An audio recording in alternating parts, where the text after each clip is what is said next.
తెలంగాణ తొలి ముఖ్యమంత్రి BRS party అధినేత కేసీఆర్కే నోటీసులు అంటూ బీఆర్ఎస్ పార్టీ నేతలంతా కూడా కాంగ్రెస్ పార్టీకి కౌంటర్లు ఇస్తున్నారు. ముమ్మాటికి ఇది కక్షపూరిత రాజకీయాలంటూ చర్చ చేస్తున్నారు సోషల్ మీడియాలో. మాట్లాడే ప్రయత్నం చేద్దాం. కాంగ్రెస్ పార్టీ యువనేత వెంకట్ నాయక్ ప్రస్తుతం మనతో పాటున్నారు. సో మొన్నటిదాకా చూస్తున్నాం సంతోష్ కావచ్చు, హరీష్ కావచ్చు, కేటీఆర్ కావచ్చు, ఇవన్నీ కక్షపూరితమైనటువంటి రాజకీయాలు చేస్తూ ఉంది కాంగ్రెస్. కేవలం మున్సిపల్ ఎన్నికల్ని పక్కదోవ పట్టించడానికి ఈ విచారణ అనేటువంటి ఒక చర్చ జరిగింది. ఇవాళ కేసీఆర్కి ఇచ్చిన నోటీసుల మీద కూడా బీఆర్ఎస్ పార్టీ మండిపడతా ఉంది. ఏం చెప్తారు దీని మీద? అన్న కక్షపూరిత రాజకీయాలు అయితే ఎప్పుడో బొక్కలేసేటోళ్ళం. ఇక విచారణ పేరుతో ఈ సీట్ల పేరుతో పెట్టి ఏది కమిషన్లు ఏర్పాటు చేసి దాని ద్వారా ఎందుకు ముందుకు పోయేటోళ్ళము. ముందుకు పోతున్నాం అంటే ఒకటే ఒకటి అర్థం ఏంటి, రాజ్యాంగబద్ధ వ్యవస్థల మీద మాకు గౌరవం ఉంది, లీగల్ అంశాల మీద మాకు గౌరవం ఉంది, ఈ వ్యవస్థల మీద ఈ ప్రజాస్వామ్యం మీద వీటి మీద మాకు గౌరవం ఉంది కాబట్టి ఈరోజు గౌరవప్రదంగా ముందుకెళ్తున్నాము. నిజంగా కక్ష సాధింపు చేయాల్సి వస్తే మంది సంవత్సరాల్లో ఏది చెవులు పెట్టి విని వాళ్ళ జీవితాలను నాగం చేసినప్పుడే కక్ష సాధింపు చేసేటోళ్ళం. కానీ ఎందుకు చేయలేదంటే ఒకటే కారణం, మాకు ఈ వ్యవస్థల మీద గౌరవం ఉంది కాబట్టి చేయలే. ఆ రోజు ఏది రామారావో ఏది నాటకాల పేరుతో అందరిని తీసుకొచ్చి గౌరవ ముఖ్యమంత్రి గారి మీద అదేవిధంగా స్పీకర్ గారి మీద అనుచిత వ్యవహారంగా చేసే ప్రయత్నం చేసిర్రు. అంటే ఒక మాట చెప్తున్నాం మేము, మీరు 10 సంవత్సరాల కాలం పాటు తెలంగాణ రాష్ట్ర ప్రజాస్వామ్యాన్ని కూని చేసి తెలంగాణ రాజ్యాన్ని కూని చేసి నిజంగా చెప్పాలంటే తెలంగాణ రాష్ట్రంలో ప్రజాస్వామ్యాన్ని అత్యాచారం చేసిన ఒక నీచమైన సంస్కృతి మీది. మీరు ఈరోజు ఏది నీచపు మాటల గురించి కానీ నీచపు వ్యవహారాల గురించి కానీ కేసీఆర్కు నోటీసులు ఇస్తే యావత్తు తెలంగాణకే నోటీసులు ఇచ్చినట్టు మాజీ మంత్రి ప్రశాంత్ రెడ్డి చెప్తా ఉన్నారు, ఇతర నేతలు చెప్తా ఉన్నారు. నిజంగా తెలంగాణకి ఇచ్చినట్టేనా కేసీఆర్ నోటీసులు ఇస్తే? అట్లట్లయితుంది. ఇప్పుడు ఒక ఇంటెలిజెన్స్ సంబంధించిన చీఫ్ ఎవరైతే ఉన్నారో వారు ఏది ముఖ్యమంత్రి గారికి ప్రతి అంశాన్ని చేరవేయాలి. ఒక ఇంటెలిజెన్స్ చీఫ్గా ఉన్న వ్యక్తి కింద ఈ ప్రభాకర్ రావు గారు కానీ లేకపోతే ఇంకా ఈ రావు కానీ ఆ రావు కానీ రాధాకిషన్ రావు గారు ఇంకెవరైనా కానీ వాళ్ళందరూ కలిసి ఫోన్లు ట్యాపింగ్ చేసిన తర్వాత ఆ ట్యాప్ చేసిన డిస్కులు తీసుకుపోయి ఆ నాగోలు బ్రిడ్జి కిందకి పోయి కాలబెట్టిన తర్వాత ఆ వికారాబాద్ అడవుల్లో కొంత కాలబెట్టిన తర్వాత ఇవన్నీ వ్యవహారాలు ఆధారాలతో సహా బయటకు వచ్చినని చెప్పిన తర్వాత ఎవరైతే ఈరోజు శుద్ధపూస మాటలు మాట్లాడి తెలంగాణ ప్రజలకు ఫోన్ ట్యాపింగ్ చేయడం కరెక్ట్ అని చెప్తున్న ఎవరైతే శుద్ధపూస ఆర్ఎస్ ప్రవీణ్ కుమార్ గారు ఉన్నారో వారు కూడా ఆ రోజు నా ఫోన్ ట్యాపింగ్ అయింది, వీళ్ళు దొంగలు ఫోన్ ట్యాపింగ్ చేసిరు, నా యొక్క ఏది నా సీక్రెట్ అంశాలు మొత్తం వింటున్నారని చెప్పిన వీళ్ళందరి ఆధారాలను తీసుకొని ఈరోజు సిట్ విచారణ చేపట్టడం జరిగింది. ఇదేమైనా ఏది కక్ష సాధింపు చేసే వ్యవహారమా? శ్రీశైలం అన్న రేపు జర్నలిస్ట్గా ఉన్న ఈ తొలి వెలుగు ఛానల్ ఏదైతే ఉందో ఆ రోజు కేసీఆర్ గారిని ప్రశ్నించేందుకు తొలి వెలుగు ఛానల్ సంబంధించిన ఫోన్ కూడా ట్యాప్ కావచ్చు. నేను చెప్తున్నా కదా. సో ఇలా చాలామంది ఫోన్లో ట్యాప్ అయినప్పుడు వాళ్ళకి ప్రవేశం ఉంటుందా? రాజ్యాంగబద్ధంగా రైట్ టు ప్రవేశం ఉండదా? నీ చేతిలో రాజ్యం నీ చేతిలో ఉంది కాబట్టి నువ్వు ఇష్టం వచ్చినట్టు చేస్తా అంటే ఎంతవరకు కుదురుతుంది?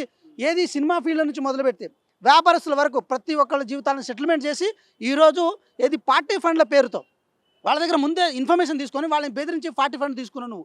నేనేమంటున్నా, సిట్టు విచారణ దాంట్లో ఇప్పుడు ఎవరు మావోయిస్టుల పేరులో లేకపోతే టెర్రరిస్టుల పేరులో వీళ్ళు ఉండాల్సిన ఫోన్ టాపిక్ లిస్ట్ జాబితాలో రియల్ ఎస్టేట్ వ్యాపారుల పేర్లు ఎందుకున్నాయి? సినిమా వాళ్ళ పేర్లు ఎందుకున్నాయి? నీ పార్టీకి ఫండ్ ఇచ్చిన వాళ్ళ పేర్లు ఎందుకున్నాయి? అంటే వాళ్ళందరూ టెర్రరిస్ట్ లిస్టులో ఉన్నారా? వాళ్ళందరూ ఎవరు తీవ్రవాదుల లిస్టులో ఉన్నారా? లేకపోతే వాళ్ళు మావోయిస్టుల లిస్టులో ఉన్నారా? అంటే ఏ ఉద్దేశంతో ఫోన్ ట్యాపింగ్ చేపడదాం అనుకున్నారని చెప్పి ప్రజలు చెప్పాల్సిన అవసరం ఉంది కదా. ఎందుకు దాని గురించి మీరు తప్పించుకుంటున్నారు? నేనేమంటున్నా, ఫోన్ ట్యాపింగ్ చేయడం అంటే అంత ఈజీ వ్యవహారం అనుకుంటున్నారనా? ఇప్పుడు ఒక మాట ఒక కాంగ్రెస్ పార్టీ నాయకుడు వాళ్ళ భార్యతో మాట్లాడుకుని అది కూడా వినడం అది కరెక్ట్? అది పద్ధతి? అది రాజ్యం చేయొచ్చు? దాని రాజ్యాంగబద్ధంగా రైట్ టు ప్రైవసీ అనేది ఒకటి ఉంటుంది కదా. రైట్ టు ప్రైవసీ వ్యాలెట్ అయితే కోర్టుకు పోతాం.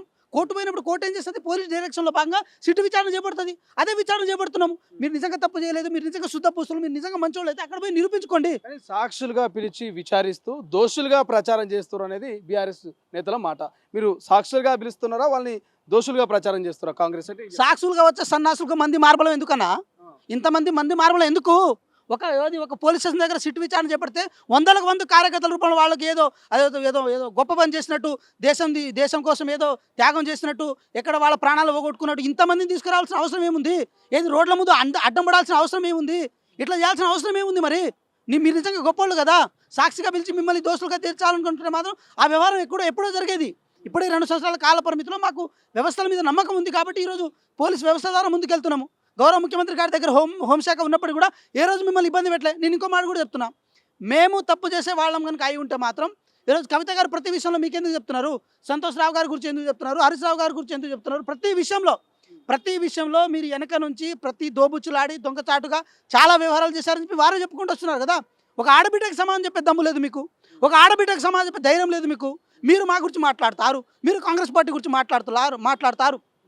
మేము ఒకటే చెప్తున్నాము, సన్నాసులాగా ఏది మీరు చేసిన తప్పుని కప్పిపుచ్చుకోవడం కోసం పోలీస్ స్టేషన్ దగ్గర అడ్డం పడ్డము, పోలీస్ స్టేషన్ దగ్గర ఏదో దీన్ని ఏదో సృష్టించడము, మీడియా ముందు అటెన్షన్ గ్రాప్ చేయడం, ఇలాంటి మీరు ఏదైతే చేస్తున్నారో మీకు ఒక విషయం ఏంటంటే ఒకసారి బుద్ధి చెప్పిరు మీరు, మీకు ఇంకోసారి ఎట్లాగో మీకు అవకాశం లేదు. 10 సంవత్సరాల కాలం పాటు ఈ తెలంగాణ రాష్ట్రంలో కాంగ్రెస్ పార్టీ అధికారంలో ఉంటుంది. కాంగ్రెస్ పార్టీ మానవ హక్కుల సంబంధించిన వ్యవహారంలో చాలా చిత్తశుద్ధ ఉంటుంది. అదేవిధంగా ప్రైవసీ వ్యవహారంలో చాలా చిత్తశుద్ధ ఉంటుంది. ఈరోజు ఏది చేసినా కూడా కాంగ్రెస్ పార్టీ ప్రజాస్వామ్యబద్ధంగా రాజ్యాంగాన్ని గౌరవించుకుంటూ ముందుకెళ్తుంది. మీలాగా రాజ్యాంగాన్ని ఖననం చేయదు, మీలాగా ప్రజాస్వామ్యాన్ని ఖననం చేయదు, మీలాగా ఇక్కడ వ్యవస్థని ఆగం చేసి తెలంగాణ ఆర్థిక వ్యవస్థని ఆగం చేసే ప్రయత్నం కానీ పని కానీ ఈరోజు కాంగ్రెస్ పార్టీ చేయదు. కాబట్టి ఈరోజు ఏది తెలంగాణ ప్రజల దగ్గర మేము చాలా చిత్తశుద్ధితో నిలబడ్డాం. అయిన దానికి కాని దానికి మీ కొన్ని ఏదో ఛానల్స్ కొన్ని ఏది సోషల్ మీడియా పెట్టుకొని వాటి ద్వారా ఏదో రాంగ్ ప్రచారాలు చేసుకుంటూ వాటి ద్వారా ఏదో మీరు పైతానందం పొందొచ్చు కాక, కానీ అవన్నీ తాత్కాలికమే. కేటీఆర్ గారు మీరు ప్రధానంగా అర్థం చేసుకోండి, మీరు చేసిన దగల్బాజీ పనుల వల్ల తెలంగాణ రాష్ట్రం ఎంతవరకు సర్వనాశనం అయిందన్న విషయాన్ని తెలంగాణ ప్రజలు ఇప్పటికి గ్రహించి ఉన్నారు. మేము ఇంకా ఇట్లా చేసుకుంటూ పోతాం, ఇట్లే ముందుకెళ్తున్నాం, ఇట్లా వ్యక్తిని స్పీకర్ దళిత స్పీకర్ అని చూడకుండా ఆయన ఏది దున్నపోతుల తడాలిస్తున్నాడని అంటారు. ఈయన వీళ్ళు 10 సంవత్సరాలు ఏం చేస్తారు? వీళ్ళు 10 సంవత్సరాలు ఏం చేసి ఎన్ని పార్టీలు ఏది సిపిఐ కానీ బీఎస్పీ కానీ ఇండిపెండెంట్లు కానీ కాంగ్రెస్ కానీ టీడీపీ కానీ వైఎస్ఆర్సీపీ కానీ ఇలా అన్ని పార్టీలని వాళ్ళ పార్టీలు అప్పనంగా విలీనం చేసుకొని ఈరోజు స్పీకర్ గారు చోద్యం చూస్తున్నారని చెప్పి మాట్లాడేది ఏదైతే ఉందో, స్పీకర్ గారి పట్ల అనుచితంగా వ్యాఖ్యలు చేస్తున్నారు ఏదైతే ఉందో, స్పీకర్ గారి పట్ల మర్యాద లేదు, ఒక దళిత స్పీకర్ మీద మర్యాద లేదు. వీళ్ళ దళితుల పట్ల కానీ గిరిజనుల పట్ల కానీ మహిళల పట్ల కానీ మైనారిటీల పట్ల కానీ ఎవరైతే అట్టడుగు వర్గాల పట్ల కానీ వీళ్ళ గౌరవం లేదు. ఏమంటారు, చింత తెచ్చినా పులుపు చావదన్నట్టు అధికారం పోయినా కూడా దొరల అహంకారం పోలే. మరి ఈ విచారణ తర్వాత అరెస్టులన్నా ఉంటే అవకాశం ఉంటుందా? ఇప్పటికింత మందిని విచారించారు. సో నిజంగా మీరు సాక్షులను విచారిస్తున్నప్పటికీ అసలైన దోషుల్ని పట్టుకునే అవకాశం ఉందా సిట్ కానీ రాష్ట్ర ప్రభుత్వం కానీ? ఒక విషయం చెప్తున్నాం అన్న, రాధాకిషన్ రావు ఎవరైతే ఉన్నారో కన్ఫెషన్ స్టేట్మెంట్లో ఆల్రెడీ ఇచ్చున్నారు. మేము చేయలేదు, పైన వాళ్ళు చేయమంటే చేసినామని అన్నారు. అప్పుడు ఎస్ భాష ఎవరు మీ రాజ్యంలో, మీ దొరల రాజ్యంలో భాష ఎవరు? మీరు అంటే ఎవరు? కేటీఆర్ గారు, హరీష్ రావు గారు, సంతోష్ రావు గారు, వీళ్ళే కదా, ఇంకెవరున్నారు బాసు? వీళ్ళని దాటి ఏదైనా బయటకు పోయే ఛాన్సెస్ ఉన్నాయా? కాబట్టి మీరే ట్యాప్ చేస్తారని చెప్పి వాళ్ళు ఒప్పుకున్న తర్వాత వాళ్ళు ఒప్పుకున్నారు కాబట్టి ఈరోజు చేస్తున్నారు. ఈరోజు ఎవరైతే మీ పార్టీలో ఏది ముసుగులో గుద్దులాట ఆడుతున్నారో వాళ్ళందరూ చెప్పారు కదా, ఆ రోజు మీ పార్టీకి దూరంగా ఉన్నప్పుడు ఏది మా ఫోన్లు కూడా ట్యాపింగ్ అని అన్నారు కదా. ఈరోజు పార్టీ మారంగానే వ్యవహారం మారిపోయిందా? పార్టీ మారంగానే వాళ్ళ శీలత్వం పతితం అయిపోయిందా? పార్టీ మారంగానే అగ్రి పరీక్షలు వాళ్ళు పాస్ అయినట్ట? సో ఇవన్నీ మాట్లాడుకోవాల్సి వస్తే ఒకటే చెప్తున్నాం శ్రీశైలమన్న, తెలంగాణ రాష్ట్రంలో 10 సంవత్సరాలుగా బెదిరింపులతో ఏది దౌర్జన్యంగా రియల్ ఎస్టేట్ వ్యాపారుల దగ్గర, సినిమా రంగంలో ఉన్న వాళ్ళ దగ్గర, అంటే సినీ ఇండస్ట్రీలో ఉన్న వాళ్ళ దగ్గర, అదేవిధంగా పైసలు ఉన్న వాళ్ళ దగ్గర ఏది బెదిరించి వాళ్ళ దగ్గర నుంచి పైసలు వసూలు చేసుకున్న విషయం అయితే వాస్తవం. వాళ్ళందరూ కంప్లైంట్ ఇస్తేనే ఒక ప్రాపర్ ఆధారాలతో ముందుకెళ్ళడం అయితే జరుగుతుంది. వీళ్ళు బయటకు వచ్చి చెప్తున్నారు ఏం లేదు ఉత్తదే అంటారు. ఏం లేదు ఉత్తదే అయితే 7 సంవత్సరాలు ఎందుకు 7 గంటలు ఎందుకు కూర్చున్నావు దాంట్లో? 7 గంటలు దాంట్లోనే కూర్చున్నావు కదా.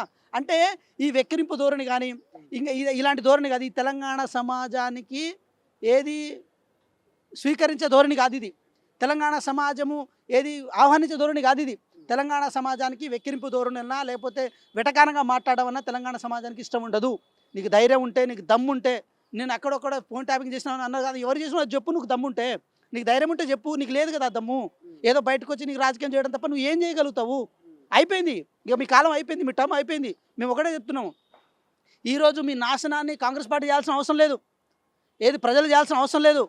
మీ చెల్లె రూపంలో మీ నాశనం స్టార్ట్ అవుతూనే ఉంది. అది ఒక రూపం వచ్చేస్తుంది. వచ్చిన రోజు మీరు ఏడుంటారో, మీ పరిస్థితులు ఏముంటాయో అవి తెలంగాణ ప్రజలు ఊహించుకుంటారు. రైట్, ఇది మొత్తం మీద అయితే పారదర్శకంగా విచారణ జరుగుతోంది.